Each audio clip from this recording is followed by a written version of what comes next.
లలిత కళా స్రవంతి సంస్థ ప్రతిభకు పట్టం కట్టింది.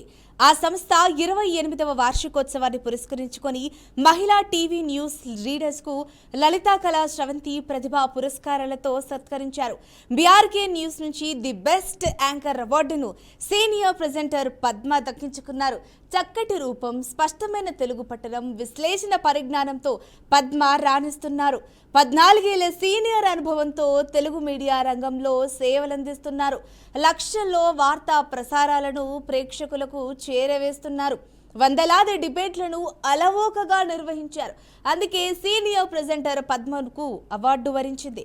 చిక్కడపల్లి శ్రీ త్యాగరాయ గారి సభ వేదికగా జరిగిన ఈ వేడుకకు justice Santosh Reddy, justice G Bhavani Prasad ముఖ్య అతిథులుగా హాజరయ్యారు. పద్మతో పాటు ఇతర ఛానళ్లకు చెందిన యాంకర్లకు అవార్డులతో సత్కరించారు. మహిళలు అన్ని రంగాల్లో రాణిస్తున్నారని, ఇది శుభ పరిణామమని జస్టిస్ సంతోష్ రెడ్డి అన్నారు. అవార్డులు అందుకున్న మహిళా న్యూస్ రీడర్స్ ను అభినందించారు. తాను అవార్డు గ్రహీత అవ్వడం వెనుక ఎంతో మంది సహ ఉద్యోగుల శ్రమ ఉందని పద్మ అన్నారు. బీఆర్కే న్యూస్ మేనేజ్మెంట్ కు ధన్యవాదాలు తెలిపారు.